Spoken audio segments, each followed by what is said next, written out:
ਅੱਜ ਐਸਆਈਟੀ ਅੱਗੇ ਪੇਸ਼ ਹੋਣਗੇ ਸੁਖਬੀਰ ਬਾਦਲ। ਬੈਬਲ ਕਲਾਂ ਗੋਲੀकांड ਮਾਮਲੇ ਦੇ ਵਿੱਚ ਹੋਵੇਗੀ ਪੁੱਛ ਪੜਤਾਲ। ਸੁਖਬੀਰ ਬੋਲੇ, ਮੈਨੂੰ ਜਿੰਨੀ ਵਾਰ ਬੁਲਾਉਂਗੇ ਮੈਂ ਜਾਵਾਂਗਾ। ਅੱਜ ਤੋਂ ਸੰਸਦ ਦੇ ਮੌਨਸੂਨ ਸੈਸ਼ਨ ਦੀ ਸ਼ੁਰੂਆਤ। ਸਵੇਰੇ 11 ਵਜੇ ਸ਼ੁਰੂ ਹੋਵੇਗੀ ਸਦਨ ਦੀ ਕਾਰਵਾਈ। ਕਈ ਅਹਿਮ ਬਿੱਲ ਪੇਸ਼ ਕਰੇਗੀ ਸਰਕਾਰ। ਤਾਂ ਨੀਟ ਤੇ ਚੰਦਾ ਚੋਰੀ ਸਣੇ ਕਈ ਮੁੱਦਿਆਂ ਤੇ ਸਰਕਾਰ ਨੂੰ ਘੇਰਨ ਦੀ ਤਿਆਰੀ ਦੇ ਵਿੱਚ ਆਪੋਜੀਸ਼ਨ।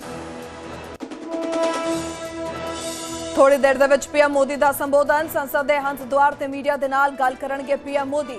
मॉनसून सैशन नूं लैके देणगे विचार।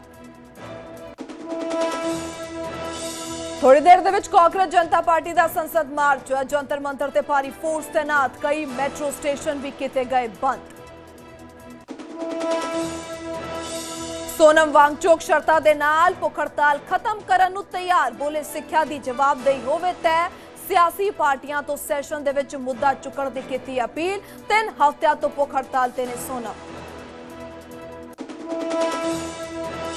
पंजाब दे विच हाईटैक नकल गिरोह दा पर्दाफाश। पुलिस ने हिरासत दे विच लए 30 प्रीख्यार्थी। ब्लूटूथ डिवाइस दा कीता जा रहा सी इस्तेमाल।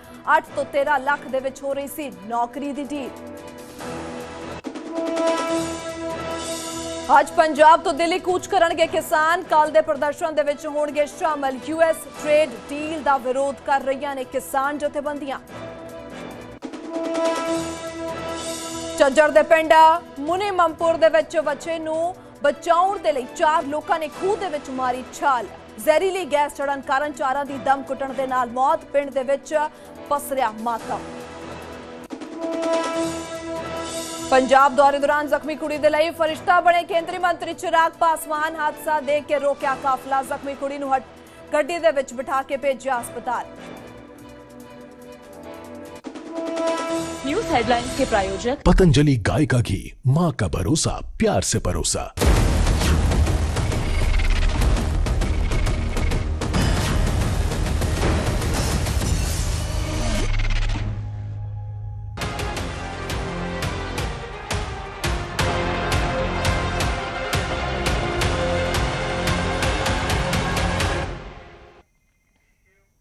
सत श्री अकाल। न्यूज़ 18 पंजाब हरियाणा हिमाचल वेख रहे तमाम दर्शकों का मैं अनामिका बहुत बहुत स्वागत कर दिया 10 दा बुलेटिन दे विच। बुलेटिन का आगाज करांगे अहम खबर दे नाल। खबर जो 2015 का घटनाक्रम लैके हले तक अपने गवाहां दे नाल अगे चल रही है।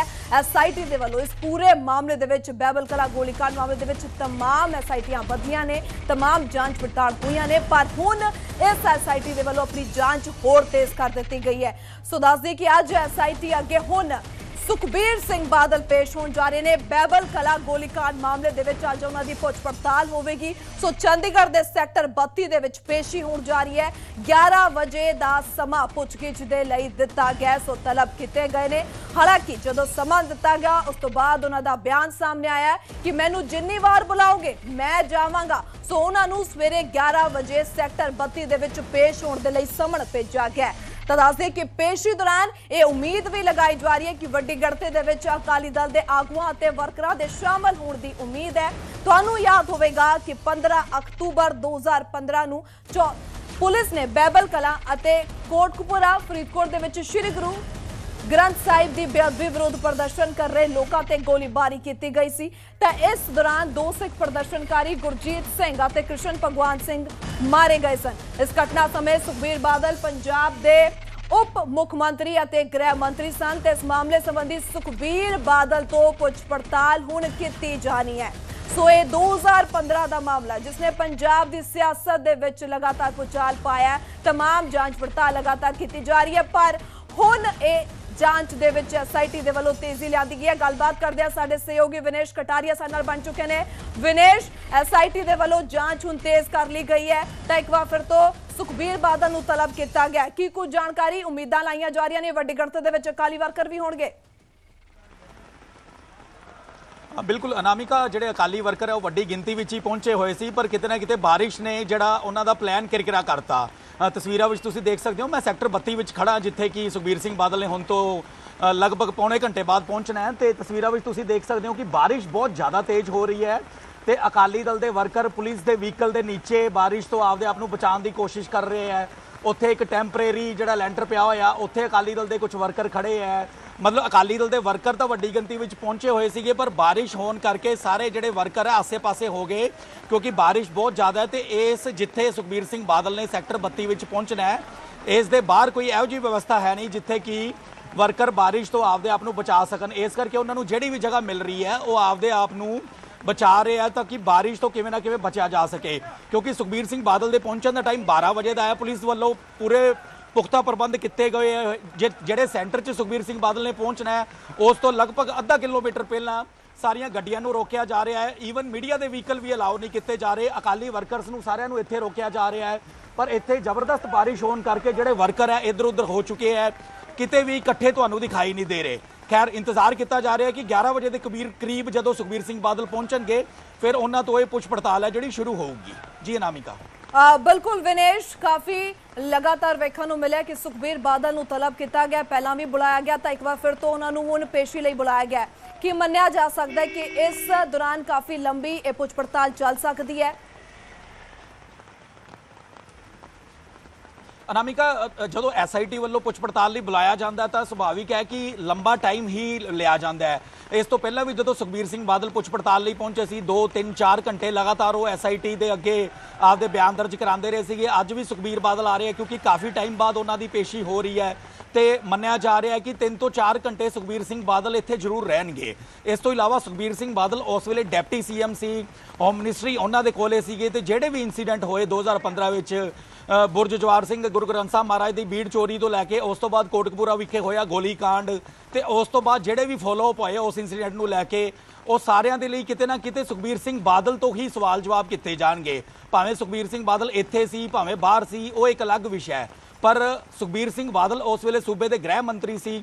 ਇਸ ਕਰਕੇ ਸੁਭਾਵਿਕ ਹੈ ਕਿ ਸਾਰੀ ਜਿਹੜੀ ਪੁੱਛ ਪੜਤਾਲ ਹੈ ਸੁਖਬੀਰ ਸਿੰਘ ਬਾਦਲ ਤੋਂ ਹੀ ਕੀਤੀ ਜਾਊਗੀ ਤੇ ਐਕਸਪੈਕਟਡ ਹੈ ਕਿ ਅੱਜ 3 ਤੋਂ 4 ਘੰਟੇ ਦਾ ਟਾਈਮ ਜ਼ਰੂਰ ਜਿਹੜਾ ਸੁਖਬੀਰ ਸਿੰਘ ਬਾਦਲ ਤੋਂ SIT ਵੱਲੋਂ ਪੁੱਛਤਾਛ ਕੀਤੀ ਜਾਣੀ ਹੈ। ਜੀ ਬਿਲकुल ਸਾਡੇ ਸਹਿਯੋਗੀ ਸੈਕਟਰ 9 ਤੋਂ ਹਰਸਿਮਰਤ ਪੌਲ ਵੀ ਸਾਡੇ ਨਾਲ ਬਣ ਚੁੱਕੇ ਨੇ। ਹਰਸਿਮਰਤ, ਜਿਸ ਕਦਰ ਹੁਣ ਵੇਖਣ ਨੂੰ ਮਿਲ ਰਿਹਾ ਹੈ ਕਿ ਫਿਲਹਾਲ ਦੀ ਕੜੀ SIT ਦੇ ਵੱਲੋਂ ਇਸ ਪੂਰੇ ਮਾਮਲੇ ਨੂੰ ਲੈ ਕੇ ਜਾਂਚ ਤੇਜ਼ ਕਰ ਦਿੱਤੀ ਗਈ ਹੈ, ਜਿਸ ਕਦਰ ਇਸ ਪੂਰੇ ਮਾਮਲੇ ਨੇ ਪੰਜਾਬ ਦੀ ਸਿਆਸਤ ਦੇ ਵਿੱਚ ਵੀ ਕਾਫੀ ਭੁਚਾਲ ਪਾਇਆ। ਪਰ ਜੇਕਰ ਗੱਲ ਕਰੀਏ ਕਿ ਹੁਣ ਸੁਖਬੀਰ ਬਾਦਲ ਤੋਂ ਪੁੱਛ ਪੜਤਾਲ ਲਈ ਅੱਜ ਤਲਬ ਕੀਤਾ ਗਿਆ, ਹਾਲਾਂਕਿ ਪਹਿਲਾਂ BJP ਦੇ ਉਹਨਾਂ ਨੂੰ ਵਿਜੇ ਸਾਂਪਲਾ ਨੂੰ ਬੁਲਾਇਆ ਗਿਆ ਸੀ, ਜਿਸ ਤੋਂ ਬਾਅਦ ਹੁਣ ਸੁਖਬੀਰ ਬਾਦਲ ਨੂੰ ਪੁੱਛਗਿੱਛ ਲਈ ਬੁਲਾਇਆ ਗਿਆ ਤਾਂ ਮੰਨਿਆ ਜਾ ਸਕਦਾ ਹੈ ਕਿ ਫਿਲਹਾਲ ਕਿੰਨੀ ਦੇਰ ਤੱਕ ਉੱਥੇ ਪਹੁੰਚ ਸਕਦੇ ਨੇ। ਕਈ ਅਹਿਮ ਇਸ ਪੁੱਛ ਪੜਤਾਲ ਦੇ ਵਿੱਚ ਕੋਈ ਕਾਫੀ ਤੱਥ ਵੇਖੇ ਗਏ ਨੇ SIT ਕੋਲ, ਮੰਨਿਆ ਜਾ ਸਕਦਾ ਤਾਂ ਕਰਕੇ ਦੁਬਾਰਾ ਸੱਦਿਆ ਗਿਆ। बिल्कुल देखो अनामिका, ਅਸੀਂ ਸੈਕਟਰ 9 ਸੁਖਬੀਰ ਬਾਦਲ ਹੋਰਾਂ ਦੀ ਕੋਠੀ ਦੇ ਬਾਹਰ ਖੜੇ ਹਾਂ ਔਰ ਇੱਥੇ ਤੁਹਾਨੂੰ ਦੱਸੀਏ ਕਿ ਜਿਹੜੀ ਸਿਕਿਉਰਿਟੀ ਟੀਮ ਹੈਗੀ ਆ ਉਹ ਸਾਰੀ ਇੱਥੇ ਅਲਰਟ ਮੋਡ ਦੇ ਉੱਤੇ ਨਜ਼ਰ ਆ ਰਹੀ ਹੈ ਕਿਉਂਕਿ ਕਾਫੀ ਗੱਡੀਆਂ ਨੇ ਇੱਥੇ ਆ ਜਾ ਰਹੀਆਂ ਨੇ, ਜਿਹਦੇ ਕਰਕੇ ਇਹ ਅੰਦਾਜ਼ਾ ਲਗਾਇਆ ਜਾ ਰਿਹਾ ਹੈ ਕਿ ਤੁਸੀਂ ਦੇਖੋ ਕਿ ਹੋਰ ਆਗੂ ਨੇ ਜਿਹੜੇ ਉਹ ਵੀ ਅੰਦਰ ਜਾਂਦੇ ਹੋਏ ਵਿਖਾਈ ਦੇ ਰਹੇ ਨੇ। ਤੁਹਾਨੂੰ ਅਸੀਂ ਤਸਵੀਰਾਂ ਦਿਖਾ ਰਹੇ ਹਾਂ ਕਿ ਕਈ ਗੱਡੀਆਂ ਨੇ ਜਿਹੜੀਆਂ ਉਹ ਘਰ ਦੇ ਵਿੱਚ ਵੀ ਜਾਂਦੀਆਂ ਹੋਈਆਂ ਦਿਖਾਈ ਦੇ ਰਹੀਆਂ ਨੇ। ਸਵੇਰੇ 11 ਵਜੇ ਦਾ SIT ਦਾ ਟਾਈਮ ਹੈਗਾ ਜਿਹੜਾ ਉਹ ਰੱਖਿਆ ਗਿਆ ਹੈ ਕਿ SIT ਨੇ 11 ਵਜੇ ਤਲਬ ਕੀਤਾ ਹੈ ਸੁਖਬੀਰ ਬਾਦਲ ਹੋਰਾਂ ਨੂੰ। ਬਹਿਬਲ ਕਲਾਂ ਗੋਲੀ ਕਾਂਡ ਦਾ ਇਹ ਮਾਮਲਾ ਹੈਗਾ। ਤੁਹਾਨੂੰ ਦੱਸ ਦਈਏ ਕਿ ਇਹ ਜਿਹੜਾ ਮਾਮਲਾ ਹੈ ਤਾਂ ਕਰਕੇ ਹੋਰ ਜ਼ਿਆਦਾ ਚਰਚਾ ਦੇ ਵਿੱਚ ਆ ਜਾਂਦਾ ਹੈ ਕਿਉਂਕਿ ਜਦੋਂ ਹੁਣ ਸਰਕਾਰਾਂ ਨੇ ਪੰਜਾਬ ਦੇ ਵਿੱਚ ਇਲੈਕਸ਼ਨ ਮੋਡ ਚੋਣਾਂ ਹੁੰਦਾ ਹੈ ਤਾਂ ਕਿਤੇ ਨਾ ਕਿਤੇ ਬੇਅਦਬੀ ਹੈ ਜਿਹੜਾ ਉਹ ਵੱਡਾ ਮੁੱਦਾ ਬਣ ਜਾਂਦਾ ਹੈ ਕਿ ਬੇਅਦਬੀਆਂ ਦਾ ਇਨਸਾਫ ਹੈ ਜਿਹੜਾ ਉਹ ਦਿਵਾਇਆ ਜਾਏਗਾ। ਅਜਿਹੇ ਵਿੱਚ ਹੁਣ ਜਦੋਂ ਸਰਕਾਰ ਦਾ ਇੰਨਾ ਸਮਾਂ ਲੰਘ ਗਿਆ ਹੈ ਕਿਉਂਕਿ ਖੁਦ ਸੁਖਬੀਰ ਬਾਦਲ ਜਾਂ ਅਕਾਲੀ ਦਲ ਦੀ ਮੈਂ ਗੱਲ ਕਰਾਂ ਉਹ ਇਹ ਗੱਲ ਕਹਿੰਦੇ ਹੋਏ ਨਜ਼ਰ ਆਏ, ਕਹਿੰਦੇ ਕਿ ਪਹਿਲਾਂ ਕਾਂਗਰਸ ਨੇ ਆਪਣਾ ਜਿੰਨਾ ਸਮਾਂ ਸੀਗਾ ਹੰਡਾ ਲਿਆ, ਕਹਿੰਦੇ ਹੁਣ ਆਮ ਆਦਮੀ ਪਾਰਟੀ ਨੇ ਵੀ ਆਪਣੇ 4.5 ਸਾਲ ਹੰਡਾ ਲਏ, ਹਾਲੇ ਤੱਕ ਕਹਿੰਦੇ ਚਾਰਜ ਸ਼ੀਟ ਜਿਹੜੀ ਉਹ ਦਾਖਲ ਕਿਉਂ ਨਹੀਂ ਹੋਈ। ਦੂਜੇ ਪਾਸੇ ਜਦੋਂ ਸੰਮਨ ਆਏ ਤਲਬ ਕੀਤਾ ਗਿਆ ਸੁਖਬੀਰ ਬਾਦਲ ਹੋਰਾਂ ਨੂੰ ਤਾਂ ਉਹਨਾਂ ਨੇ ਇਹ ਗੱਲ ਵੀ ਆਖੀ ਕਿ ਜਿੰਨੀ ਵਾਰ ਬੁਲਾਉਣਗੇ ਕਹਿੰਦੇ ਮੈਂ ਜਾਊਂਗਾ। ਤਾਂ ਅੱਜ ਉਹਨਾਂ ਨੂੰ ਬੁਲਾਇਆ ਗਿਆ ਹੈ, ਸਵੇਰੇ 11 ਵਜੇ ਦਾ ਟਾਈਮ ਦਿੱਤਾ, ਦੇਖਣਾ ਹੋਏਗਾ ਕਿ ਉਹ ਕਦੋਂ ਇੱਥੋਂ ਨਿਕਲਦੇ ਨੇ ਔਰ ਉਸ ਤੋਂ ਬਾਅਦ ਜਦੋਂ ਪੁੱਛਗਿੱਛ ਦੇ ਵਿੱਚ ਸ਼ਾਮਲ ਹੋਣਗੇ ਤਾਂ ਉੱਥੇ ਕਿੰਨਾ ਸਮਾਂ ਲੱਗਦਾ ਹੈ। ਤੁਹਾਨੂੰ ਇਹ ਵੀ ਗੱਲ ਦੱਸੀਏ ਕਿ ਗਿਆਨੀ ਰਘਬੀਰ ਸਿੰਘ ਹੋਰਾਂ ਦੇ ਬਿਆਨ ਤੋਂ ਬਾਅਦ ਸੁਖਬੀਰ ਬਾਦਲ ਹੋਰਾਂ ਦੇ ਉੱਤੇ ਸ਼ਿਕੰਜਾ ਕੱਸਿਆ ਗਿਆ ਹੈ ਤੇ ਉਸ ਤੋਂ ਬਾਅਦ ਉਹਨਾਂ ਨੂੰ ਇੱਥੇ ਬੁਲਾਇਆ ਗਿਆ। ਹਾਲਾਂਕਿ ਭਾਜਪਾ ਆਗੂ ਜਿਹੜੇ ਵਿਜੇ ਸਾਂਪਲਾ ਹੈਗੇ ਨੇ ਉਹਨਾਂ ਦੇ ਉੱਤੇ ਵੀ ਜਿਹੜੀ ਪੁੱਛਗਿੱਛ ਹੈਗੀ SIT ਦੇ ਵੱਲੋਂ 2 ਵਾਰ ਉਹਨਾਂ ਨੂੰ ਬੁਲਾਇਆ ਗਿਆ, 2 ਵਾਰ ਉਹਨਾਂ ਨਾਲ ਗੱਲਬਾਤ ਕੀਤੀ ਗਈ। ਤਸਵੀਰਾਂ ਮੈਂ ਕਹੂੰਗੀ ਕੈਮਰਾਮੈਨ ਨੂੰ ਕਿ ਨਾਲ ਦਿਖਾ ਦੇਣਗੇ ਇੱਥੇ ਜੋ ਵੀ ਐਕਟੀਵਿਟੀਜ਼ ਚੱਲ ਰਹੀਆਂ ਨੇ, ਗੱਡੀਆਂ ਜਿਸ ਤਰੀਕੇ ਆ ਜਾ ਰਹੀਆਂ ਨੇ ਇਹਦੀ ਐਕਟੀਵਿਟੀਜ਼ ਤੁਹਾਨੂੰ ਨਾਲ ਅਸੀਂ ਦਿਖਾ ਰਹੇ ਹਾਂ ਤੇ ਨਾਲ ਮੈਂ ਜਾਣਕਾਰੀ ਦੇ ਰਹੀ ਸੀਗੀ ਕਿ ਵਿਜੇ ਸਾਂਪਲਾ ਹੋਰਾਂ ਨੂੰ ਵੀ 2 ਵਾਰ ਇੱਥੇ ਸੱਦਿਆ ਗਿਆ ਹੈਗਾ ਤੇ ਹੁਣ ਅਗਰ ਸੁਖਬੀਰ ਬਾਦਲ ਨੂੰ ਬੁਲਾਇਆ ਗਿਆ ਤੇ ਜਾਂਚ ਤੋਂ ਦੇਖੋ ਉਹ ਵੀ ਨਹੀਂ ਭੱਜ ਰਹੇ। ਜਾਂਚ ਦਾ ਉਹ ਕਹਿ ਰਹੇ ਨੇ ਕਿ ਮੈਂ ਸ਼ਾਮਲ ਹੋਊਂਗਾ, ਜਿੰਨੀ ਵਾਰ ਕਹੋਗੇ ਉਨੀ ਵਾਰ ਸ਼ਾਮਲ ਹੋਊਂਗਾ। ਹਾਲਾਂਕਿ ਉਹਨਾਂ ਨੇ ਇਹ ਵੀ ਗੱਲ ਆਖੀ ਕਿ ਬਹਿਬਲ ਕਲਾਂ ਗੋਲੀकांड ਦੇ ਵਿੱਚ ਉਹਨਾਂ ਦਾ ਕੋਈ ਹੱਥ ਨਹੀਂ ਹੈਗਾ। ਉਹ ਇੱਥੋਂ ਤੱਕ ਕਹਿੰਦੇ ਹੋਏ ਨਜ਼ਰ ਆਏ ਕਿ ਜਦੋਂ ਇਹ ਕੰਮ ਹੋਇਆ ਉਦੋਂ ਉਹ ਇੱਥੇ ਹੈਗੇ ਹੀ ਨਹੀਂ ਸੀ, ਦੇਸ਼ ਤੋਂ ਬਾਹਰ ਸੀਗੇ। ਆ ਵੀ ਗੱਲ ਕਹਿੰਦੇ ਹੋਏ ਨਜ਼ਰ ਆਏ ਨੇ। ਤਸਵੀਰਾਂ ਅਸੀਂ ਦਿਖਾ ਰਹੇ ਹਾਂ, ਗੱਡੀਆਂ ਦਾ ਕਾਫਲਾ ਜਿਹੜਾ ਉਹ ਵਾਰ-ਵਾਰ ਆਉਂਦਾ ਹੋਇਆ ਵਿਖਾਈ ਦੇ ਰਿਹਾ, ਪਹੁੰਚ ਰਹੇ ਨੇ ਇੱਥੇ, ਲੋਕ ਇੱਥੇ ਆ ਰਹੇ ਨੇ, ਆਗੂ ਉਹਨਾਂ ਨੂੰ ਮਿਲਣ ਦੇ ਲਈ ਆ ਰਹੇ ਨੇ ਤੇ ਤਸਵੀਰਾਂ ਅਸੀਂ ਤੁਹਾਨੂੰ ਦਿਖਾ ਰਹੇ ਹਾਂ। ਤੇ ਇਹ ਚੀਜ਼ ਤੁਸੀਂ ਦੇਖੋ ਕਿ ਸ਼ਾਇਦ ਤਿਆਰੀ ਹੈ ਜਿਹੜੀ ਉਹ ਚੱਲ ਰਹੀ ਹੈ, ਕਿਉਂਕਿ ਸੁਖਬੀਰ ਬਾਦਲ ਹੋਰਾਂ ਨੇ ਥੋੜੀ ਦੇਰ ਦੇ ਵਿੱਚ ਇੱਥੋਂ ਦੀ ਜਾਣਾ ਹੈ, ਜਿਸ ਨੂੰ ਲੈ ਕੇ ਤਿਆਰੀਆਂ ਨੇ ਚੱਲ ਰਹੀਆਂ ਨੇ। ਔਰ ਇਸੇ ਤਰੀਕੇ ਦੇ ਨਾਲ ਕੋਸ਼ਿਸ਼ ਕੀਤੀ ਜਾ ਰਹੀ ਹੈ ਕਿ ਸੁਖਬੀਰ ਬਾਦਲ ਹੋਰਾਂ ਨੂੰ ਅੱਜ ਜਦੋਂ ਉੱਥੇ ਪੇਸ਼ੀ ਤੇ ਲਿਜਾਇਆ ਜਾਏ ਤੇ ਉੱਥੋਂ ਪਤਾ ਲੱਗੇ। ਅਰਸ਼ ਕਲੇਰ ਨੇ ਜਿਹੜੇ ਉਹ ਗੱਡੀ ਦੇ ਵਿੱਚ ਜਾਂਦੇ ਹੋਏ ਵਿਖਾਈ ਦਿੱਤੇ ਨੇ, ਕਿਉਂਕਿ ਲੀਗਲ ਸੈੱਲ ਦੇ ਹੈਗੇ ਨੇ, ਦੂਜੇ ਬੁਲਾਰੇ ਵੀ ਨੇ, ਪਾਰਟੀ ਦੇ ਚੀਫ ਸਪੋਕਸਪਰਸਨ ਵੀ ਹੈਗੇ ਨੇ ਤੇ ਉਹ ਵੀ ਨਾਲ ਹੁੰਦੇ ਹੀ ਹਮੇਸ਼ਾ ਨਜ਼ਰ ਆਉਂਦੇ ਨੇ। ਇਸ ਤੋਂ ਇਲਾਵਾ ਬੰਟੀ ਰੋਮਾਨਾ ਨੇ ਜਿਹੜੇ ਉਹ ਵੀ ਨਾਲ ਹੁੰਦੇ ਹੋਏ ਨਜ਼ਰ ਆਣਗੇ। ਤੁਹਾਨੂੰ ਇੱਕ ਚੀਜ਼ ਹੋਰ ਦੱਸੀਏ, ਆਪਣੇ ਜਿਹੜੇ ਪ੍ਰਧਾਨ ਨੂੰ ਹੌਸਲਾ ਦੇਣ ਦੇ ਲਈ, ਉਹਨਾਂ ਦਾ ਸਾਥ ਨਿਭਾਉਣ ਦੇ ਲਈ, ਉਹਨਾਂ ਦੇ ਨਾਲ ਇਕੱਠ ਕਰਨ ਦੇ ਲਈ ਦੱਸਿਆ ਜਾ ਰਿਹਾ ਜੋ ਵੱਡੀ ਗਿਣਤੀ ਦੇ ਵਿੱਚ ਸ਼੍ਰੋਮਣੀ ਅਕਾਲੀ ਦਲ ਦੇ ਜਿਹੜੇ ਸਮਰਥਕ ਹੈਗੇ ਨੇ ਉਹ ਵੀ ਐਸਆਈਟੀ ਦਫ਼ਤਰ ਦੇ ਬਾਹਰ ਜੁਟ ਸਕਦੇ ਨੇ। ਤਾਂ ਕਰਕੇ ਉਸ ਨੂੰ ਲੈ ਕੇ ਵੀ ਅਲਰਟ ਜਿਹੜਾ ਜਾਰੀ ਹੈ। ਅਨਾਮਿਕਾ, ਵੱਡੀ ਜਾਣਕਾਰੀ ਅਸੀਂ ਦੇ ਰਹੇ ਹਾਂ ਕਿ ਵੱਡੀ ਗਿਣਤੀ ਦੇ ਵਿੱਚ ਸ਼੍ਰੋਮਣੀ ਅਕਾਲੀ ਦਲ ਦੇ ਜਿਹੜੇ ਸਮਰਥਕ ਹੈਗੇ ਨੇ ਆਪਣੇ ਪ੍ਰਧਾਨ ਨੂੰ ਸਮਰਥਨ ਦੇਣ ਦੇ ਲਈ, ਉਹਨਾਂ ਦੇ ਹੱਕ ਦੇ ਵਿੱਚ ਉੱਥੇ ਡਟਦੇ ਹੋਏ ਵੀ ਨਜ਼ਰ ਆਉਣਗੇ। ਯਾਨੀ ਕਿ ਜਿੰਨਾ ਚਿਰ ਸੁਖਬੀਰ ਬਾਦਲ ਹੁਣੀ ਅੰਦਰ ਪੁੱਛਗਿੱਛ ਦੇ ਵਿੱਚ ਰਹਿਣਗੇ, ਉਹਨਾਂ ਚਿਰ ਸਮਰਥਕ ਨੇ ਜਿਹੜੇ ਉਹ ਵੀ ਤੁਹਾਨੂੰ ਬਾਹਰ ਜ਼ਰੂਰ ਵਿਖਾਈ ਦੇਣਗੇ, ਕਿਉਂਕਿ ਇਹ ਸ਼੍ਰੋਮਣੀ ਅਕਾਲੀ ਦਲ ਦਾ ਸ਼ੁਰੂ ਤੋਂ ਹੀ ਅਜਿਹਾ ਕ੍ਰਾਈਟੇਰੀਆ ਜਿਹੜਾ ਰਿਹਾ ਕਿ ਇਹਨਾਂ ਦਾ ਕੋਈ ਆਗੂ ਅਗਰ ਕਿਸੇ ਦੇ ਉੱਤੇ ਕੋਈ ਇਲਜ਼ਾਮ ਲੱਗਦਾ ਹੈ ਜਾਂ ਫਿਰ ਕਿਸੇ ਨੂੰ ਪੁੱਛਗਿੱਛ ਦੇ ਵਿੱਚ ਬੁਲਾਇਆ ਜਾਂਦਾ ਹੈ ਤਾਂ ਵੱਡੀ ਗਿਣਤੀ ਦੇ ਵਿੱਚ ਇਹਨਾਂ ਦੇ ਸਮਰਥਕ ਨੇ ਜਿਹੜੇ ਉਹ ਸ਼ਮੂਲੀਅਤ ਕਰਦੇ ਹੋਏ ਵਿਖਾਈ ਦਿੰਦੇ ਨੇ। ਇੱਕ ਪਾਸੇ ਹੌਸਲਾ ਅਫਜ਼ਾਈ ਹੁੰਦੀ ਹੈ ਆਪਦੇ ਲੀਡਰ ਦੀ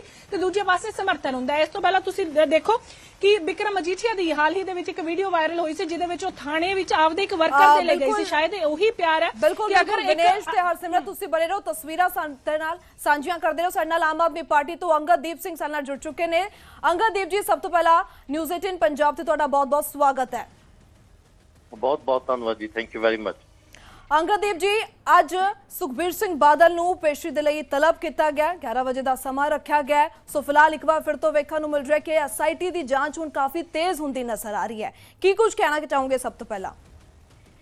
ਦੇਖੋ, ਪੰਜਾਬ ਸਰਕਾਰ ਦੀ ਜਿਹੜਾ ਅੱਜ ਹਰ ਜਗ੍ਹਾ ਦੇ ਉੱਪਰ ਬੇਸਿਕਲੀ ਕੀ ਹੈ ਕਿ ਆਪਾਂ ਥੋੜਾ ਜਿਹਾ ਜੇ ਪਿੱਛੇ ਜਾਈਏ ਤਾਂ ਇਹ ਤੀਜੀ ਸੈਟ ਹੈ ਜੀ। ਸੁਖਬੀਰ ਸਿੰਘ ਬਾਦਲ, ਪਰਮਰਾਜ ਉਮਰਾ ਨੰਗਲ, ਚਰਨਜੀਤ ਸ਼ਰਮਾ, ਇਹ ਸਾਰੇ ਜਾਣੇ ਫਰੀਦਕੋਟ ਜਿਹੜੀ ਕੋਰਟ ਹੈ ਉੱਥੋਂ ਬੇਲ ਦੇ ਉੱਪਰ ਨੇ। ਇਹ ਸਾਰਾ ਜਿਹੜਾ ਕੋਟਕਪੂਰਾ ਵਾਲਾ ਗੋਲੀकांड ਸੀ ਉਹਦੇ ਵਿੱਚ ਸਾਰੇ ਦੋਸ਼ੀ ਨੇ, ਬੇਲ ਦੇ ਉੱਪਰ ਨੇ। ਹੁਣ ਜਿਹੜੀ ਇਹ ਸਿੱਟ ਬਣੀ ਹੈ, ਸਿੱਟ ਨੇ ਇਹਨਾਂ ਨੂੰ ਸੰਮਨ ਕੀਤਾ ਹੈ ਫॉर ਬਹਿਬਲ ਦੇ ਲਈ। ਬਹਿਬਲ ਜਿਹੜਾ ਬੇਦਬੀ ਕਾਂਡ ਸੀ ਉਹਦੇ ਵਿੱਚ ਕੀ ਇਹਨਾਂ ਦਾ ਰੋਲ ਹੈ ਜਾਂ ਨਹੀਂ ਹੈ, ਉਹਦੇ ਲਈ ਇਹਨਾਂ ਨੂੰ ਕੁਐਸਚਨ ਕੀਤਾ ਹੈ। ਸਰਕਾਰ ਦਾ ਤਾਂ ਬੇਸਿਕਲੀ ਕੀ ਹੈ, ਸਰਕਾਰ ਨੇ ਤਾਂ ਦੇਖੋ ਜੋ ਸਿੱਟ ਹੁੰਦੀ ਹੈ ਉਹਨੂੰ ਬਣਦੀ ਜਿਹੜੀ ਚੀਜ਼ ਆ ਉਹ ਪ੍ਰੋਵਾਈਡ ਕਰਨੀ ਹੁੰਦੀ ਹੈ। But this is as per law. ਹੁਣ ਕਾਨੂੰਨ ਨੇ ਆਪਣਾ ਕੰਮ ਕਰਨਾ ਹੈ, ਦੁੱਧ ਦਾ ਦੁੱਧ, ਪਾਣੀ ਦਾ ਪਾਣੀ। ਜੀ ਜੀ ਬਿਲਕੁਲ ਅੰਗਦ ਜੀ, ਜੇਕਰ ਅਗਰ ਗੱਲ ਕਰੀਏ ਉਹਨਾਂ ਦੇ ਵੱਲੋਂ ਸਾਫ਼ ਤੌਰ ਤੇ ਕਿਹਾ ਜਾ ਰਿਹਾ, ਤੁਸੀਂ ਕਿਹਾ ਕਿ ਦੁੱਧ ਦਾ ਦੁੱਧ ਪਾਣੀ, ਪਰ ਇੱਕ ਪਾਸੇ ਸੁਖਬੀਰ ਸਿੰਘ ਬਾਦਲ ਵੀ ਕਹਿੰਦੇ ਨਜ਼ਰ ਆਏ ਨੇ ਕਿ ਅਸੀਂ ਹਰ ਵਾਰ ਪੇਸ਼ ਹੋਵਾਂਗੇ, ਗੱਲਬਾਤ ਲਈ ਤਿਆਰ ਆ, ਪੂਰੀ ਜਾਂਚ ਦੇ ਲਈ ਤਿਆਰ ਆ। ਦੇਖੋ, ਜਾਂਚ ਦੇ ਵਿੱਚ ਇਹਨਾਂ ਨੂੰ ਆਉਣਾ ਹੀ ਪਊਗਾ ਕਿਉਂਕਿ ਹੁਣ ਐਸਆਈਟੀ ਬੁਲਾ ਰਹੀ ਹੈ। ਪਰ ਮੈਂ ਤੁਹਾਨੂੰ ਇੱਕ ਗੱਲ ਦੱਸਣਾ ਚਾਹੁੰਦਾ ਕਿ ਐਸਆਈਟੀ ਨੂੰ ਆਪਣਾ ਕੰਮ ਕਰਨ ਦੇਣਾ ਚਾਹੀਦਾ ਹੈ। ਸੁਖਬੀਰ ਸਿੰਘ ਬਾਦਲ ਹੋਣਾ ਨੂੰ ਹੁਣ ਇਹਨੂੰ ਪੋਲੀਟੀਕਲੀ ਨਹੀਂ ਕਰਨਾ ਚਾਹੀਦਾ। 2015 ਦੇ ਵਿੱਚ ਹੋਈਆਂ ਬੇਦਬੀਆਂ ਕਿਸ ਤਰੀਕੇ ਦੇ ਨਾਲ ਸਬੂਤ ਮਿਟਾਏ ਗਏ, ਜੋ ਕੁਝ ਇਹਨਾਂ ਦੀ ਸਰਕਾਰ ਵੇਲੇ ਹੁੰਦਾ ਗਿਆ ਉਹ ਕਿਸੇ ਤੋਂ ਲੁਕਿਆ ਨਹੀਂ। ਫਿਰ ਕੇਸ ਨੂੰ ਸੀਬੀਆਈ ਦੇ ਵਿੱਚ ਭੇਜਣਾ, ਉਹ ਕਿਸੇ ਤੋਂ ਲੁਕਿਆ ਨਹੀਂ। ਸੋ ਉਸ ਤੋਂ ਬਾਅਦ ਸਿੱਟ ਬਣਨਾ, ਪੰਜਾਬ ਦੀ ਸਰਕਾਰ ਲਗਾਤਾਰ ਆਪਣਾ ਕੰਮ ਕਰ ਰਹੀ ਹੈ। ਚਾਹੇ ਉਹ LK ਯਾਦਵ ਸਾਹਿਬ ਦੀ ਸਿੱਟ ਸੀ, ਉਹਦੇ ਵਿੱਚ ਚਲਾਨ ਪੇਸ਼ ਕਰਨੇ, ਫਰੀਦਕੋਟ ਕੋਰਟ ਦੇ ਵਿੱਚ ਕੋਟਕਪੂਰਾ ਨੂੰ ਕੇਸ ਨੂੰ ਲੈ ਕੇ ਜਾਣਾ। ਸੋ ਪੰਜਾਬ ਸਰਕਾਰ ਆਪਣਾ ਕੰਮ ਲਗਾਤਾਰ ਕਰ। ਹੁਣ ਤਾਂ ਸਿੱਟ ਦਾ ਕੰਮ ਹੈ ਕਿ ਸਿੱਟ ਨੇ ਦੇਖਣਾ ਹੈ ਕਿ ਅੱਗੇ ਕੀ ਕਰਨਾ ਹੈ। ਉਹ ਸੁਖਬੀਰ ਸਿੰਘ ਬਾਦਲ ਨੂੰ ਉਹਨਾਂ ਜੇ ਸੰਮਨ ਕੀਤਾ ਹੈ, ਜੇ ਪਿੱਛੇ ਜੇ ਮਨਤਾਰ ਬਰਾੜ ਨੂੰ ਸੰਮਨ ਕੀਤਾ ਸੀ। ਸੋ ਇਹ ਤਾਂ ਹੁਣ ਸਿੱਟ ਡਿਸਾਈਡ ਕਰੇਗੀ, ਲਾਅ ਵਿਲ ਡਿਸਾਈਡ ਅਲਟੀਮੇਟਲੀ। ਹੁਣ ਕਾਨੂੰਨ ਦੇ ਹਿਸਾਬ ਦੇ ਨਾਲ ਚੱਲਣਾ ਪਊਗਾ ਸੁਖਬੀਰ ਸਿੰਘ ਬਾਦਲ ਹੋਣਾ ਨੂੰ। ਜੇ ਸੱਚੇ ਨੇ ਤੇ ਆਪਣਾ ਪੱਖ ਪੇਸ਼ ਰੱਖਣ, ਆਪਣਾ ਪੱਖ ਪੇਸ਼ ਕਰਨ। ਪਰ ਗੱਲ ਇਹ ਹੈ ਕਿ ਪੰਜਾਬ ਦੇ ਲੋਕ ਵੀ ਇਹਨਾਂ ਵੱਲ ਦੇਖ ਰਹੇ ਨੇ, ਅੱਜ ਪੰਜਾਬ ਦੇ ਲੋਕ ਸਿੱਟ ਵੱਲ ਵੀ ਦੇਖ ਰਹੇ ਨੇ। ਸੋ ਮੈਨੂੰ ਲੱਗਦਾ ਹੈ ਕਿ ਇਸ ਵੇਲੇ ਪੰਜਾਬ ਦੀ ਸਰਕਾਰ ਜੋ ਹੈ ਉਹ ਬਿਲਕੁਲ ਨਿਰਪੱਖ ਹੋ ਕੇ ਤੇ ਜਿਹੜੀ ਹੈ ਉਹ ਸਿੱਟ ਨੂੰ ਬਣਦੀ ਜੋ ਲੋੜੀਂਦਾ ਚੀਜ਼ ਹੁੰਦੀ ਹੈ ਸਰਕਾਰ ਵੱਲੋਂ ਪ੍ਰੋਵਾਈਡ ਕਰ ਚੁੱਕੀ ਹੈ। ਹੁਣ ਨਾਓ ਸਿੱਟ ਵਿਲ ਡਿਸਾਈਡ ਕਿ ਅੱਗੇ ਕੀ ਹੁੰਦਾ ਹੈ। ਬਿਲਕੁਲ ਅੰਗਦ ਜੀ, ਜੇਕਰ ਦੇਖਿਆ ਜਾਵੇ ਕਾਫੀ ਸਮੇਂ ਤੋਂ ਇਹ ਮਾਮਲਾ ਸਾਹਮਣੇ ਆਇਆ ਹੈ ਤੇ ਕਾਫੀ ਐਸਆਈਟੀਆਂ ਬਦਲੀਆਂ ਨੇ, ਪਰ ਹੁਣ ਇਸ ਐਸਆਈਟੀ ਦੇ ਵੱਲੋਂ ਜਾਂਚ ਦੇ ਵਿੱਚ ਤੇਜ਼ੀ ਵਿਖਾਈ ਗਈ ਹੈ। ਕਿਤੇ ਨਾ ਕਿਤੇ ਚੋਣਾਂ ਦਾ ਸਮਾਂ ਵੀ ਨਜ਼ਦੀਕ ਹੈ ਕਿ ਇਸ ਨੂੰ ਮੰਨਿਆ ਜਾ ਸਕਦਾ ਹੈ ਕਿ ਇਸ ਦੇ ਮੱਦੇਨਜ਼ਰ ਕਿ ਇਹ ਜਾਂਚ ਹੋਰ ਤੇਜ਼ੀ ਦੇ ਲਈ ਇਸੇ ਲਈ ਆਈ ਹੈ। ਨਹੀਂ, ਦੇਖੋ, ਕੋਈ ਚੋਣਾਂ ਦੇ ਨਾਲ ਸੰਬੰਧਿਤ ਆਮ ਆਦਮੀ ਪਾਰਟੀ ਨੇ ਕਦੀ ਵੀ ਚੋਣਾਂ ਨੂੰ ਲੈ ਕੇ ਰਾਜਨੀਤੀ ਨਹੀਂ ਕੀਤੀ। ਪਹਿਲੋਂ ਵੀ 2021 ਦੇ ਵਿੱਚ ਜਦੋਂ ਹਾਈ ਕੋਰਟ ਨੇ ਸਿੱਟ ਪਹਿਲੀ ਨੂੰ ਜਦੋਂ ਬੀਨ ਬਾਇਸਡ ਕਹਿ ਕੇ 2021 ਦੇ ਵਿੱਚ ਬੀਨ ਬਾਇਸਡ ਕਹਿ ਕੇ ਨਵੀਂ ਸਿੱਟ LK ਯਾਦਵ ਦੀ ਬਣਾਈ ਸੀ, ਤਾਂ ਉਸ ਸਮੇਂ ਵੀ ਪੰਜਾਬ ਦੀ ਸਰਕਾਰ ਨੇ ਪਹਿਲਾ ਚਲਾਨ 2023 ਦੇ ਵਿੱਚ 7000 ਪੇਜ ਦਾ, ਉਸ ਤੋਂ ਬਾਅਦ 5 ਚਲਾਨ ਫਿਰ ਪੇਸ਼ ਕੀਤੇ। ਉਹਦਾ ਇੱਕ ਚਲਾਨ ਸ਼ਾਇਦ ਰਹਿ ਗਿਆ ਸੀ, ਉਹਦੇ ਵਿੱਚ ਕੋਈ ਥਾਣੇਦਾਰ ਸਾਹਿਬ ਵਾਅਦਾ ਮਾਫੂਵਾ ਬਣ ਗਏ ਸੀ। ਉਸ ਤੋਂ ਬਾਅਦ ਅਗਲੀ ਸਿੱਟ ਬਣੀ। ਸੋ ਪੰਜਾਬ ਦੀ ਸਰਕਾਰ ਲਗਾਤਾਰ ਜਦੋਂ ਦੀ ਮੁੱਖ ਮੰਤਰੀ ਸਰਦਾਰ ਭਗਵੰਤ ਸਿੰਘ ਮਾਨ ਦੀ ਸਰਕਾਰ ਬਣੀ ਹੈ, ਮਾਨ ਸਾਹਿਬ ਰੈਗੂਲਰ ਤੌਰ ਤੇ ਜਿੱਥੇ ਜਿੱਥੇ ਸਿੱਟ ਨੂੰ ਲੋੜ ਹੈ, ਜੋ ਮਾਣਯੋਗ ਕੋਰਟ ਵੱਲੋਂ ਕਿਹਾ ਜਾਂਦਾ ਜਾਂ ਜਿੱਥੇ ਵੀ ਜ਼ਰੂਰਤ ਹੈ, ਪੰਜਾਬ ਦੀ ਸਰਕਾਰ ਬਣਦੀਆਂ ਚੀਜ਼ਾਂ ਮੁਹੱਈਆ ਕਰਾਉਂਦੀ ਹੈ। ਅੱਗੇ ਸਿੱਟ ਆਪਣਾ ਕੰਮ ਕਰਦੀ ਹੈ, ਕਾਨੂੰਨ ਆਪਣਾ ਕੰਮ ਕਰਦਾ ਹੈ। ਬਿਲਕੁਲ, ਤੁਹਾਡਾ ਬਹੁਤ ਬਹੁਤ ਸ਼ੁਕਰੀਆ ਅੰਗਦ ਜੀ, ਤੁਹਾਡਾ ਸਾਡੇ ਨਾਲ ਗੱਲਬਾਤ ਕਰਨ ਦੇ ਲਈ। ਤਾਂ ਦੱਸਦੇ ਕਿ ਅੰਗਦੀਪ ਸਿੰਘ ਜੋ ਆਮ ਆਦਮੀ ਪਾਰਟੀ ਤੋਂ ਸਾਡੇ ਨਾਲ ਜੁੜੇ ਹੋਏ ਸੀ, ਜਿਨ੍ਹਾਂ ਦੇ ਵੱਲੋਂ ਸਾਫ਼ ਤੌਰ ਤੇ ਕਿਹਾ ਗਿਆ ਹੈ ਕਿ ਹੁਣ ਲਗਾਤਾਰ ਜਿਸ ਕਦਰ ਜਾਂਚ ਦੇ ਵਿੱਚ ਐਸਆਈਟੀ ਦੇ ਵੱਲੋਂ ਤੇਜ਼ੀ ਵਿਖਾਈ ਜਾ ਰਹੀ ਹੈ, ਸੋ ਆਪਣਾ ਪੱਖ ਹੁਣ ਸੁਖਬੀਰ ਬਾਦਲ ਇਸ ਪੂਰੇ ਮਾਮਲੇ ਦੇ ਵਿੱਚ ਰੱਖਣ। ਜਿਸ ਕਦਰ ਉਸ ਦੌਰਾਨ ਉਹ ਡਿਪਟੀ ਸੀਐਮ ਸੀ, ਉਹਨਾਂ ਦੇ ਇਸ ਕਾਰਜਕਾਲ ਦੌਰਾਨ ਇਹ ਪੂਰਾ ਜੋ ਪਾਣਾ ਵਾਪਰਿਆ ਸੀ, ਇਹ ਪੂਰਾ ਜੋ ਕਾਰਾ ਹੋਇਆ ਸੀ, ਜਿਸ ਤੋਂ ਬਾਅਦ ਹੁਣ ਆਪਣਾ ਪੱਖ ਰੱਖਣ। ਸੋ ਫਿਲਹਾਲ ਦੀ ਕੜੀ ਦੱਸਦੇ ਕਿ ਅੱਜ ਐਸਆਈਟੀ ਅੱਗੇ ਪੇਸ਼ ਹੋਣ ਜਾ ਰਹੇ ਨੇ। ਸੋ ਕੁਝ ਹੀ ਸਮੇਂ ਦੇ ਵਿੱਚ ਦੱਸਦੀ ਕਿ ਸੁਖਬੀਰ ਸਿੰਘ ਬਾਦਲ ਸਨੇ ਉਹਨਾਂ ਦੀ तमाम ਲੀਡਰਸ਼ਿਪ ਉੱਥੇ ਪਹੁੰਚੇਗੀ। ਸੋ ਵੇਖਣਾ ਹੋਵੇਗਾ ਕਿੰਨੇ ਘੰਟੇ ਤੱਕ ਇਹ ਪੁੱਛ ਪੜਤਾਲ ਚੱਲਦੀ ਹੈ।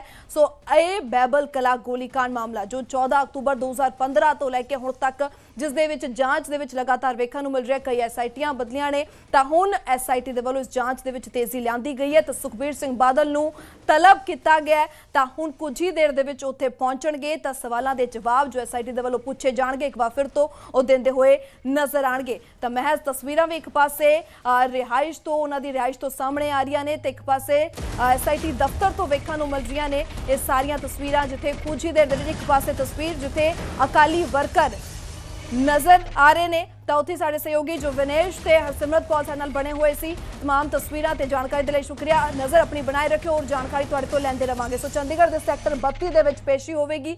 11 ਵਜੇ ਪੁੱਛਗਿੱਛ ਦੇ ਲਈ ਤਲਬ ਕੀਤਾ ਗਿਆ।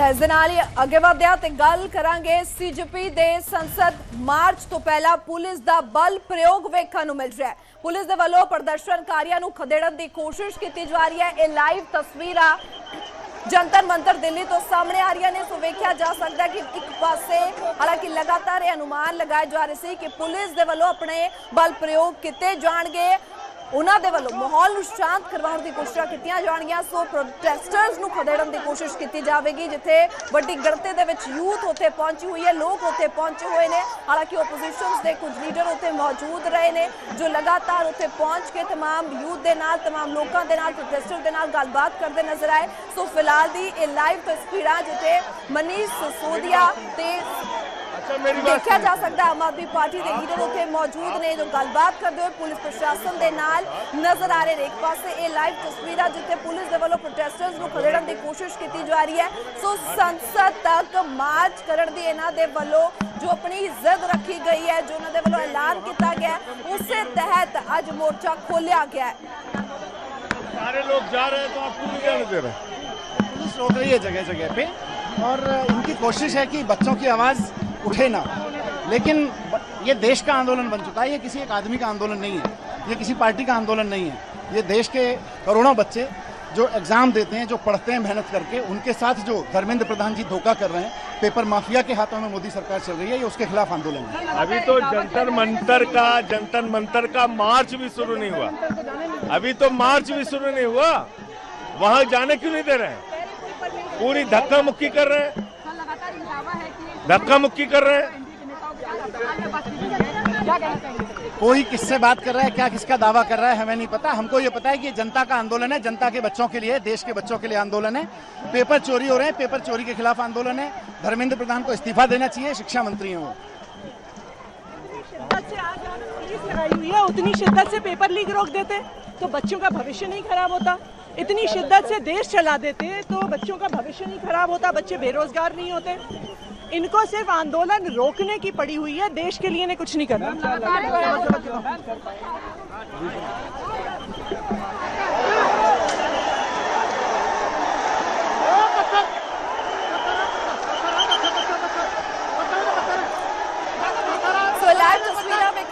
जंतर मंतर दिल्ली तो जिथे एक पासे आम आदमी पार्टी के तमाम लीडर उत्थे पहुंचे हुए हैं जिन्हों के वालों केंद्र ते वरदे हुए नजर आ रहे हैं। सो सिक्ख्या मंत्री ते केंद्रीय सिक्ख्या मंत्री ते वरदे हुए नजर आ रहे हैं। सो इन्हां प्रोटेस्टर्स दे हक दे विच उतरे हुए ने। सो जिस दे तहत वो कह रहे हैं कि सानू जान क्यों नहीं दिता जा रहा। तां उत्थे तस्वीर जिथे पुलिस दे वालों अपने बल प्रयोग करती हुई खदेड़न की कोशिश करती हुई माहौल नू शांत करवाउण दी इन्हां नू पीछे करती हुई प्रोटेस्टर्स नू नजर आ रही है। हालांकि एक पासे बैरिकेडिंग तुसीं देख सकते हो कि पुलिस दे वालों बैरिकेडिंग विचारड़ी तस्वीर दे विच वेख्या जा सकता है कि बैरिकेडिंग की गई है, पर उत्ते ही पुलिस दे नाल खैबरदे हुए भी ये तमाम प्रदर्शनकारी नजर आए ने। सो इस प्रदर्शन दे विच, इस प्रोटेस्ट दे विच वड्डी गिणती दे विच यूथ जो शामिल है, जो एक पासे तस्वीर दे विच वेख्या जा सकता है कि यूथ दे वालों इस प्रदर्शन दे विच जो शमूलियत की गई है। सो जंतर मंतर तक कूच करन दी इन्हां दे वालों पूरी कोशिशां कीतियां जा रही ने। हालांकि इन्हां नूं कोई परमिशन नहीं है, पुलिस दा एक कहना है। तां इसे ही चक्कर दे विच रोकण दे लई पुलिस दे वालों बल प्रयोग भी किया जा रहा है, लाठी चार्ज किया जा रहा है।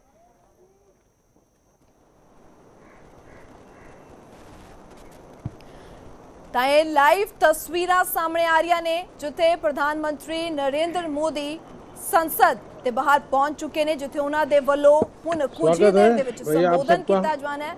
सो अज दसदे कि मॉनसून सैशन की शुरुआत होने जा रही है, जिस तो पहले लगातार कुछ लाभ नजर आ रहा है और मॉनसून सत्र भी प्रारंभ हो रहा है। मॉनसून हो या मॉनसून सत्र, अगर दोनों प्रोएक्टिव हो तो बहुत ही प्रोडक्टिव होते हैं।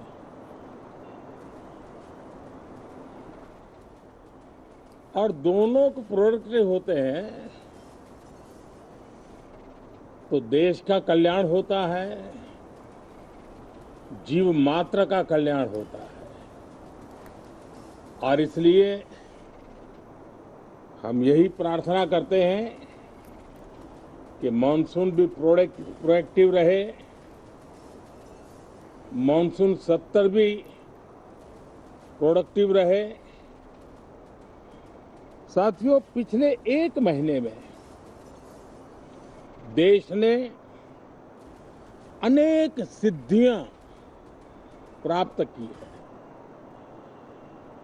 और देशवासी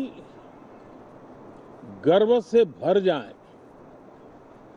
इस प्रकार की सिद्धियों का सिलसिला चला है। चाहे राष्ट्रीय हो, अंतर्राष्ट्रीय हो और अब तो अंतरिक्ष भी हो। एक प्रकार से भारत के लिए गर्व के पल रहे हैं। पिछले वर्ष मॉनसून सत्र के ठीक पहले भारतीय नागरिक इंटरनेशनल स्पेस स्टेशन पर पहुंचा था और कल ही परसों भारत का एक युवा स्टार्टअप, उसने बहुत बड़ी सिद्धि प्राप्त की है। विश्व के कम ही देश हैं जहां इस प्रकार से प्राइवेट साहस हुए हैं और भारत के युवाओं ने अंतरिक्ष में नई उड़ान भरी है। बहुत बड़ी सफलता है। और ये जो स्काई रूट स्टार्टअप है, उसमें जो नौजवान काम कर रहे हैं, मुझे बताया गया उनकी पूरी टीम की जो एवरेज एज है वो सिर्फ 28 साल है। ऐसे नौजवानों ने ये काम करके दिखाया है। मैं किसी 56 साल के नौजवान की बात नहीं कर रहा हूं, मैं देश के ये स्टार्टअप ने 28 के एवरेज वाले नौजवानों ने अंतरिक्ष में भारत का झंडा गाड़ दिया है। उनको तो बधाई है ही है, लेकिन ऐसी बातें जो हैं जो भारत को आत्मविश्वास से भर देती है।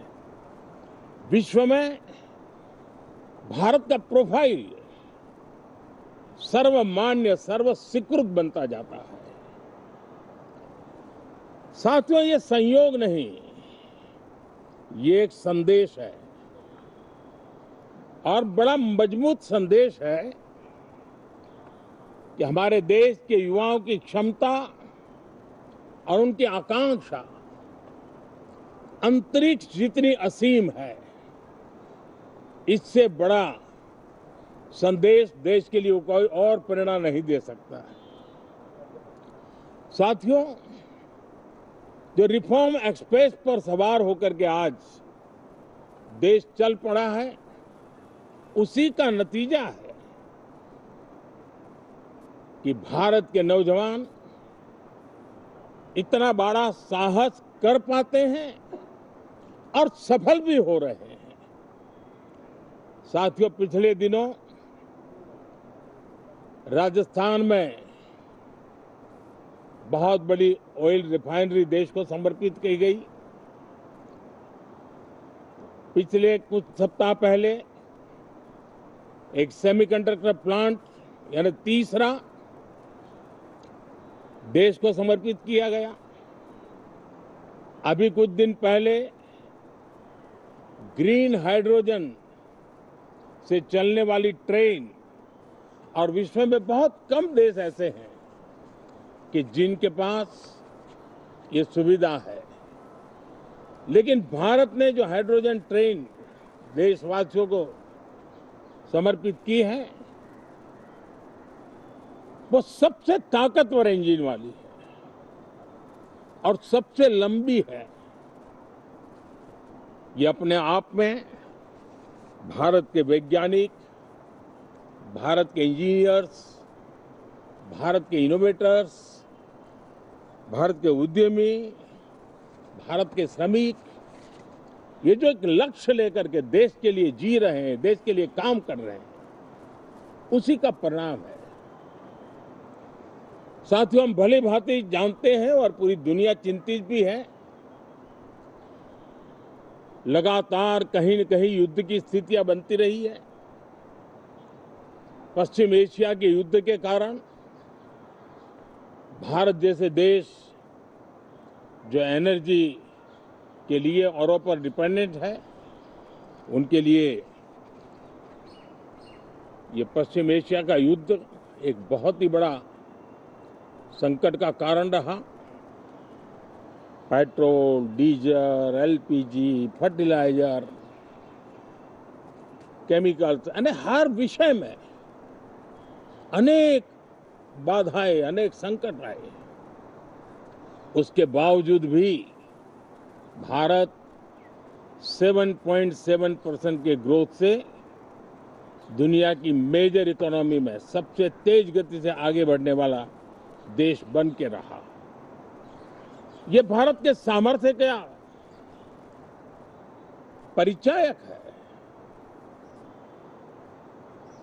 भारत किस प्रकार से उत्साह और उमंग के साथ नई ऊंचाइयों को पार करना चाहता है, उसकी इसमें एक झलक है। और ऐसे में जब ये मॉनसून सत्र आरंभ हो रहा है, देश ने स्पीड पकड़ ली है और संसद का स्पिरिट उस स्पीड में नई ऊर्जा भर सकता है। सकारात्मक स्पिरिट राष्ट्र के लक्ष्यों को प्राप्त करने के लिए बहुत आवश्यक होता है। हमारे सदन में बहुत अनुभवी सांसद भी है, दल उनका कोई भी हो, लेकिन उनके पास एक लंबा अनुभव है। ऐसे समय में उनके अनुभव की, उनके ज्ञान की संसद को भी जरूरत है, देश को भी जरूरत है। और इसके लिए संसद का चलना, सार्थक चर्चा होना, मिलजुल करके देश को आगे ले जाने के संकल्प लेना, ये मैं समझता हूं कि बहुत ही समय की मांग है। एस्पिरेशन से भरे हुए देश के युवाओं की मांग है कि हम आगे बढ़े। आज समय की मांग है कि राष्ट्र निष्ठा से भरे हुए, राष्ट्र भक्ति के लिए जी रहे आवाज को सदन में उचित मंच मिलता रहे, वे अपनी आवाज को बुलंद करे, देश को दिशा दे। और इसलिए मैं आशा करता हूं और मुझे पक्का विश्वास है, जहां तथ्य होते हैं, जहां तर्क होते हैं, वहां तूफान के लिए जगह नहीं होती है।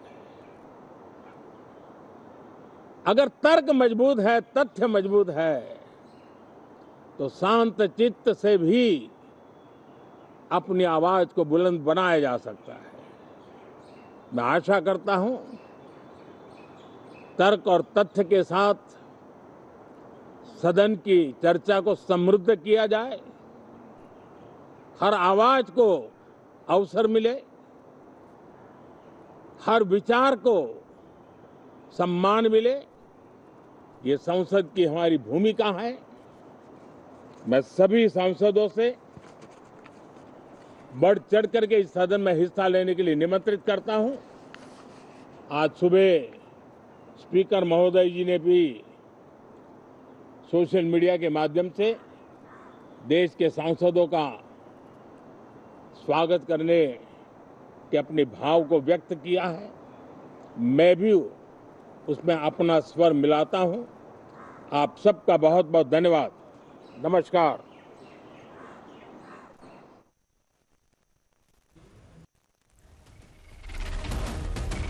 ਤਾਂ ਮਾਨਸੂਨ ਸੈਸ਼ਨ ਦੀ ਗੱਲ ਹੋ ਰਹੀ ਹੈ ਤਾਂ ਦੇਸ਼ ਦੇ ਵਜ਼ੀਰ ਆਜ਼ਮ ਨੂੰ ਤੁਸੀਂ ਸੁਣਿਆ ਕਿਸ ਤਰੀਕੇ ਦੇ ਨਾਲ ਵੱਡੀਆਂ ਟਿੱਪਣੀਆਂ ਤੇ ਵੱਡੇ ਬਿਆਨ ਦਿੱਤੇ ਜਾ ਰਹੇ ਆ ਤੇ ਨਾਲ ਹੀ ਮਾਨਸੂਨ ਸੈਸ਼ਨ ਦੇ ਦਰਮਿਆਨ ਪੀਐਮ ਨਰਿੰਦਰ ਮੋਦੀ ਜਿਹੜੇ ਆ ਉਹ ਬੋਲ ਰਹੇ ਨੇ ਤੇ ਨਾਲ ਜਤਿੰਦਰ ਸਿੰਘ ਕੇਂਦਰੀ ਵਜ਼ੀਰ ਪਿੱਛੇ ਖੜੇ ਦੇਖੇ ਜਾ ਸਕਦੇ ਆ ਫਰੇਮ ਦੇ ਵਿੱਚ। ਤਾਂ ਦੇਸ਼ ਦੀਆਂ ਕਈ ਉਪਲਬਧੀਆਂ ਦਾ ਜ਼ਿਕਰ ਕੀਤਾ ਕਿ ਪਹਿਲਾ ਹਾਈਡਰੋਜਨ ਟ੍ਰੇਨ ਦੇਸ਼ ਨੂੰ ਸਮਰਪਿਤ ਕੀਤੀ ਹੈ ਤੇ ਨਾਲ ਹੀ ਪੱਛਮ ਦੇਸ਼ਾਂ ਦੀ ਜੰਗ ਦੇ ਦੌਰਾਨ ਸੰਕਟ ਦੀ ਸਥਿਤੀ ਬਣੀ ਰਹੀ। ਨਾਲ ਜ਼ਿਕਰ ਕੀਤਾ ਗਿਆ ਕਿ ਜਿਹੜਾ ਸੰਕਟ ਦੀ ਸਥਿਤੀ ਬਣ ਰਹੀ ਪਰ ਫਿਰ ਵੀ ਭਾਰਤ ਨੇ ਡਟ ਕੇ ਸੰਕਟ ਦੀ ਸਥਿਤੀ ਦਾ ਸਾਹਮਣਾ ਕੀਤਾ ਹੈ। ਤਾਂ ਹੰਗਾਮੇਦਾਰ ਸੈਸ਼ਨ ਦੀ ਸ਼ੁਰੂਆਤ ਰਹਿਣ ਦੇ ਆਸਾਰ ਨੇ ਕਿਉਂਕਿ ਕਾਰਨ ਇੱਕੋ ਹੈ ਕਿ ਰਾਮ ਮੰਦਿਰ ਚੜਾਵੇ ਨੂੰ ਲੈ ਕੇ ਜਿਹੜਾ ਸਭ ਤੋਂ ਵੱਡੀ ਗੱਲ ਇੰਪੋਰਟੈਂਟ ਸੀ ਕਿ ਹੋਏਗਾ ਕੀ। ਕਾਰਨ ਇੱਕੋ ਸੀ ਕਿ ਆਉਂਦੇ ਦਿਨਾਂ ਦੇ ਵਿੱਚ ਸਭ ਤੋਂ ਵੱਡੀ ਕੰਟਰੋਵਰਸੀ ਜਿਹੜੀ ਹੈ ਮਾਨਸੂਨ ਸੈਸ਼ਨ ਦੇ ਦਰਮਿਆਨ ਸੀ ਤਾਂ ਪ੍ਰੋਡਕਟ किस तरीके ਦੇ ਨਾਲ ਸੀ। ਪਰ ਸੈਸ਼ਨ ਦੇ ਦਰਮਿਆਨ ਪੀਐਮ ਬੋਲੇ ਨੇ ਪਰ ਹੰਗਾਮੇਦਾਰ ਸ਼ੁਰੂਆਤ ਇਹ ਰਹਿ ਸਕਦੀ ਹੈ। ਕਾਰਨ ਇੱਕੋ ਹੈ ਕਿ ਰਾਮ ਮੰਦਿਰ ਚੜਾਵੇ ਨੂੰ ਲੈ ਕੇ ਬੀਜੇਪੀ ਤੇ ਸਿੱਧੇ ਤੌਰ ਤੇ ਐਲੀਗੇਸ਼ਨਸ ਆਪੋਜੀਸ਼ਨ ਲਗਾ ਰਹੀ ਹੈ ਪਰ ਦੇਸ਼ ਦੇ ਪੀਐਮ ਨੇ ਪੋਜ਼ਿਟਿਵਲੀ ਗੱਲਾਂ ਰੱਖੀਆਂ ਤੇ ਨਾਲ ਕਿਹਾ ਕਿ ਹਾਈਡਰੋਜਨ ਜਿਹੜੀ ਟ੍ਰੇਡ ਹੈ ਉਹ ਮੁਲਕ ਦੇ ਵਿੱਚ ਸ਼ੁਰੂ ਹੋਈ ਹੈ। ਪੱਛਮੀ ਦੇਸ਼ਾਂ ਦੇ ਕਨਫਲਿਕਟ ਦਾ ਜ਼ਿਕਰ ਕੀਤਾ ਗਿਆ ਕਿ ਭਾਰਤ ਵਿੱਚ ਵੀ ਡਟ ਕੇ ਜਿਹੜਾ ਉਹ ਸੰਕਟ ਦਾ ਸਾਹਮਣਾ ਉਹ ਕੀਤਾ ਜਾ ਰਿਹਾ ਹੈ। ਕਾਰਨ ਇੱਕੋ ਮੰਨਿਆ ਜਾ ਰਿਹਾ ਹੈ ਕਿ ਜਿਹੜਾ ਕਨਫਲਿਕਟ ਸੀ ਉਹ ਲਗਾਤਾਰ ਵੱਡੀ ਸਿਰਦਰਦੀ ਦਾ ਕਾਰਨ ਬਣਿਆ ਰਿਹਾ ਪਰ ਇਸ ਵਿਚਾਲੇ ਪੇਪਰ ਲੀਕ ਤੇ ਸੰਸਦ ਵਿੱਚ तमाम ਜਿਹੜੇ ਹੰਗਾਮੇਦਾਰ ਜਿਹੜੇ ਰਹਿਣ ਦੇ ਅਸਾਰ ਇਸ ਕਰਕੇ ਰਹਿ ਸਕਦੇ ਕਿਉਂਕਿ ਸਭ ਤੋਂ ਵੱਡੀ ਜਿਹੜੀ ਗੱਲ ਬਣ ਜਾਂਦੀ ਹੈ ਕਿ ਜਦੋਂ ਮੌਨਸੂਨ ਸੈਸ਼ਨ ਹੁੰਦਾ ਹੈ ਤਾਂ ਇਸ ਸੈਸ਼ਨ ਦੇ ਦਰਮਿਆਨ ਸਭ ਤੋਂ ਵੱਡੀਆਂ ਇੰਪੋਰਟੈਂਟ ਚੀਜ਼ਾਂ ਨੇ ਕਿ ਆਉਂਦੇ ਦਿਨਾਂ 'ਚ ਕੀ ਕੁਝ ਕੰਟਰੋਵਰਸੀ ਹੋਏਗੀ। ਤਾਂ ਹੁਣ ਸੁਣਿਆ ਕਿ ਕਿਸ ਤਰੀਕੇ ਨਾਲ ਦੇਸ਼ ਦੇ ਪੀਐਮ ਨੇ ਵਿਰੋਧੀਆਂ ਦਾ ਵੀ ਜ਼ਿਕਰ ਕੀਤਾ ਤੇ ਨਾਲ ਹੀ ਹਾਈਡਰੋਜਨ ਟ੍ਰੇਨ ਸਣੇ तमाम ਜਿਹੜੇ ਮੁੱਦੇ ਸੀ ਉਹਨਾਂ ਦਾ ਵੀ ਉਹਨਾਂ ਨੇ ਜ਼ਿਕਰ ਸਿੱਧੇ ਤੌਰ ਤੇ ਕੀਤਾ। ਖਾਸ ਕਰਕੇ ਕਨਫਲਿਕਟ ਦਾ ਜ਼ਿਕਰ ਕੀਤਾ ਕਿ ਜਦੋਂ ਪੱਛਮ ਦੇਸ਼ਾਂ ਦਾ ਕਨਫਲਿਕਟ ਬੜਾ ਚਰਮ ਸੀਮਾ ਤੇ ਸੀ ਤਾਂ ਉਸ ਵਿਚਾਲੇ ਕਿਸੇ ਤਰੀਕੇ ਦੀ ਜਿਹੜੀ ਹੈ ਉਹ ਦਿੱਕਤ ਪਰੇਸ਼ਾਨੀ ਨਹੀਂ ਆਈ। ਤਾਂ ਮੌਨਸੂਨ ਸੈਸ਼ਨ ਤੇ ਮੌਨਸੂਨ ਦੋਵੇਂ ਐਕਟਿਵ ਹੋ ਗਏ ਨੇ। ਬਰਸਾਤਾਂ ਪੂਰੀਆਂ ਚਰਮ ਸੀਮਾ ਦੇ ਨਾਲ ਮੌਨਸੂਨ ਸੈਸ਼ਨ ਤੋਂ ਪਹਿਲਾਂ ਦੇਸ਼ ਦੇ ਪੀਐਮ ਨਰਿੰਦਰ ਮੋਦੀ ਬੋਲੇ ਨੇ ਕਿ ਮੌਨਸੂਨ ਸੈਸ਼ਨ ਅਤੇ ਮੌਨਸੂਨ ਦੋਵੇਂ ਐਕਟਿਵ ਹੋ ਗਏ ਨੇ। ਇੱਕ ਵੱਡਾ ਬਿਆਨ ਦਿੱਤਾ ਗਿਆ ਕਿ ਨਾਲ ਕਿਹਾ ਗਿਆ ਕਿ ਮੌਨਸੂਨ ਦੇ ਨਾਲ ਮੌਨਸੂਨ ਸੈਸ਼ਨ ਦੋਵੇਂ ਪ੍ਰੋਡਕਟਿਵ ਰਹਿਣ। ਇਸ ਗੱਲ ਦੀ ਉਹਨਾਂ ਨੇ ਉਮੀਦ ਜ਼ਾਹਰ ਕੀਤੀ ਹੈ ਤੇ ਨਾਲ ਕਿਹਾ ਗਿਆ कि जिस तरीके दे नाल हाइड्रोजन ट्रेन मुल्क नूं समर्पित की गई है तो पश्चिम देशों का जिहड़ा संकट सी, इस संकट के दरमियान वड्डी स्थिति सी कि आखिरकार तेल की पूर्ति किवें होई गई। तो इस विचाले भारत एक अजिहा वड्डा देश बन के बाहर आया जिसने यह साबित कर दिता है कि कन्फ्लिक्ट जिन्ना मर्जी होए पर उस कन्फ्लिक्ट का सामना मुल्क कर सकता है।